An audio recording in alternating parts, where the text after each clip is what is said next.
Good morning, everyone. I am here for the weekly card pull for the 9th through the 15th. And happy Sunday. I've got my candle lit, got my cat right here keeping me company, and I have two decks of cards to pull from today and a delicious cup of tea.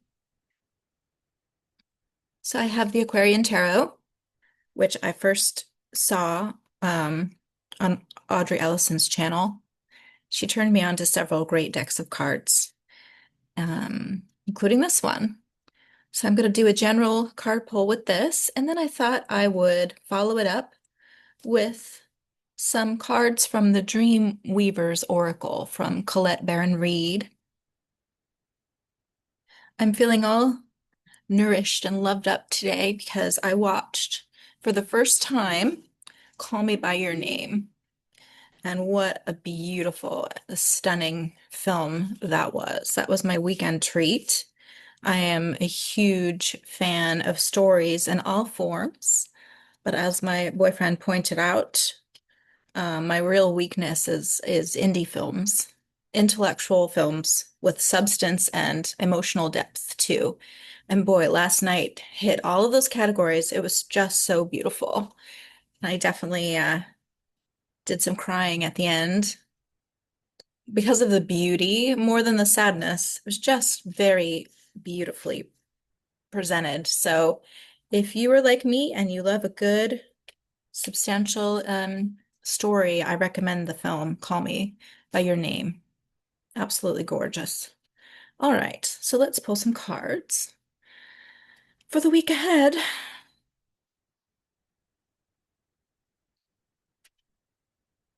Oh, we got the Magician. Can't go wrong with the Magician card. All right, Winnie. Oh, the Two of Rods. This is turning out to be an exciting reading. And the King of Swords. Okay. All right, maybe let's just pull one more. Okay. So what I see, oh, yeah, and then the Tower, which is the Uranus energy we've got going on right now, Uranus and Gemini. So also it could represent, sadly, war.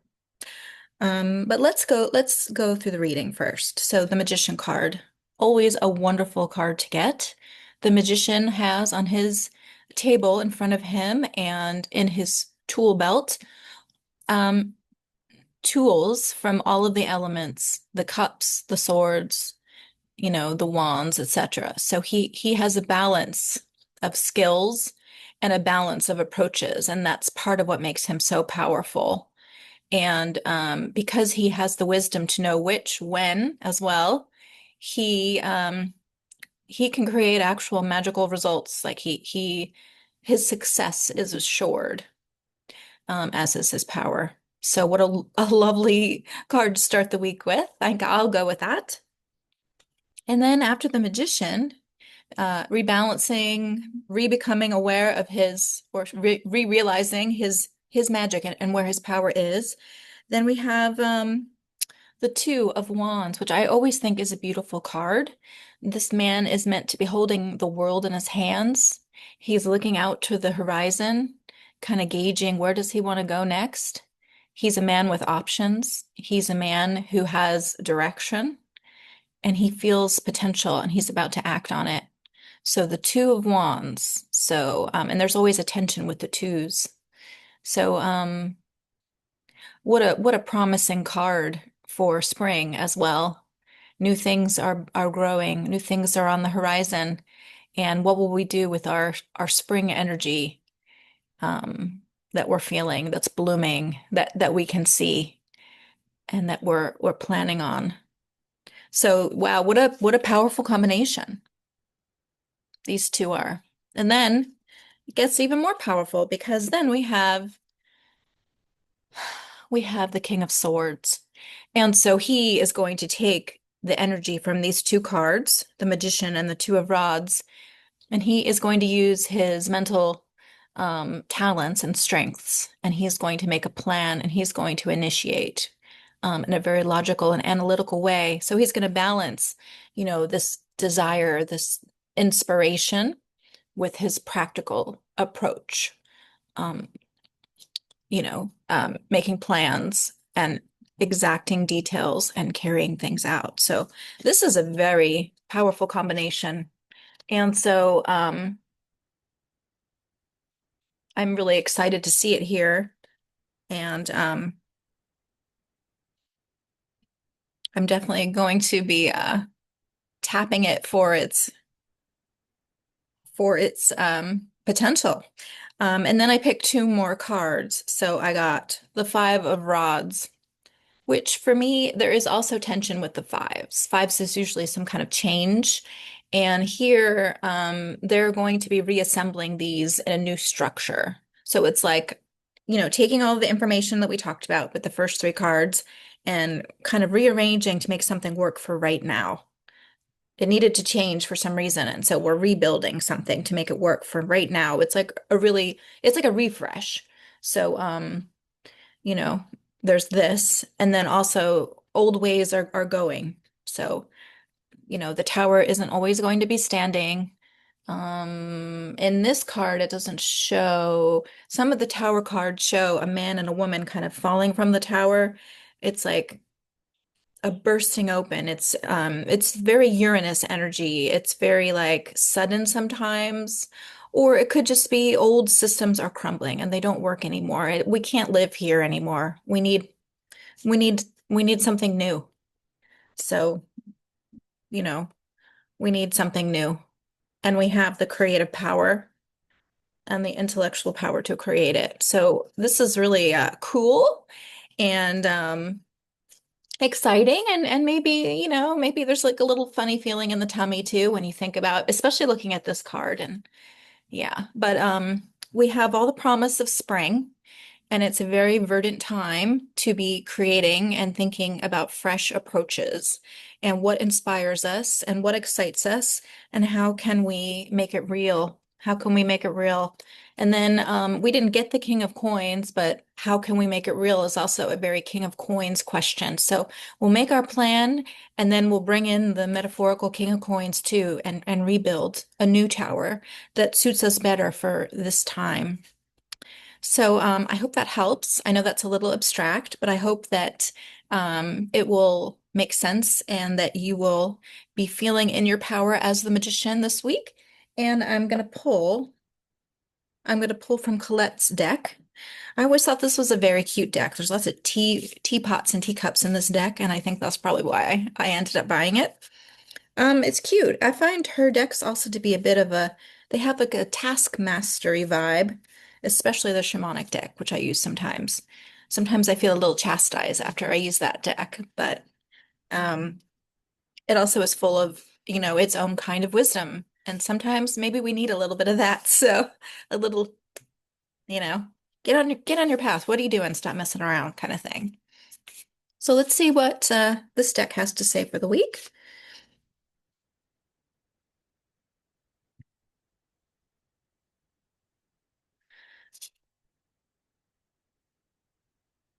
Oh, wow. Very interesting follow-up to the tower. It says when it's time to say goodbye. So what is the tower and what has to go in your life? Like what is outdated and what is no longer functioning for you? So that's something to think about this week. As you're building something new, you're also, you're doing two things. You're moving from the old into the new. So when it's time to say goodbye, when the storm spirits play, what a nice compliment as well to the tower, which traditionally is like thunder and lightning. So yeah, so there it is. And then I'm gonna pick one more.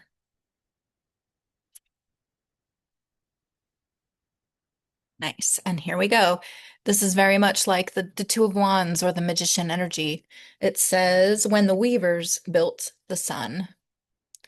So it's a rebuilding, it's a reweaving. And I'm going to read the meaning of this card because if I remember correctly, I haven't used this deck in a while, but this is very beautiful. And maybe it's a nice way to end this weekly reading, and we can kind of bring home some of the creative inspiration that we're being urged to employ. So let's see here. When the weavers built the sun. Legend has it that when the dream weavers built the sun, they created a huge ball of fire so they could see all the miraculous things they wove into being. They needed light and more life force energy to flood our world so life could grow and flourish. Their big dream didn't exist before they imagined what it could be. It's very Wands energy. They made it up as they went along with no plans to follow nor certainty about how to do it. They claimed it energetically and followed the prompts of the conscious universe, their partner. They made an impossible thing real. And that sentence is very magician-y too, the magician.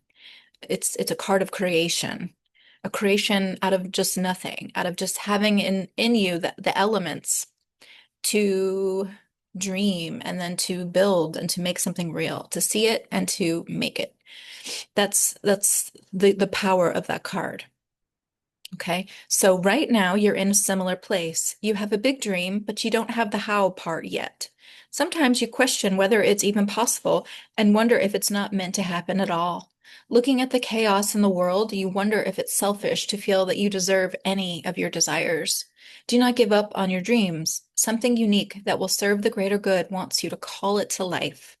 And that again is that guy holding the world in his hand and looking towards the horizon. So looking ahead, like, having that kind of vision. Um, Something unique that will serve the greater good wants you to call it to life. It's a beautiful idea too. You were given this idea as a gift from the divine, and it is your mission to forge a new path to bring it here. If you knew the how of it, that's the King of Swords, the how, it would mean that you're not dreaming big enough. So just outside of the mental, employing all of you, all of your senses, the feeling, the dreaming, the soul, and then the fire, the inspiration, and then, the earth part of it, and then the sword part of it too. All of you, not just the mental.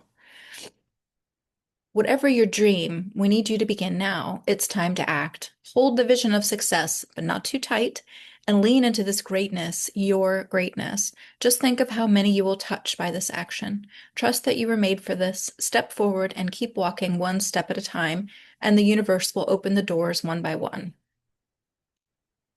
So, and then the little subtitle says, The Value of Dreaming Big, Success at Seemingly Impossible Tasks. Wow. So that was pretty cool. I love the cat on the front dreaming in the moon. It's probably another reason why I bought this deck.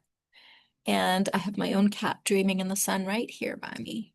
She doesn't want to be far from my side these days. She's not feeling so well, so she likes to stay close.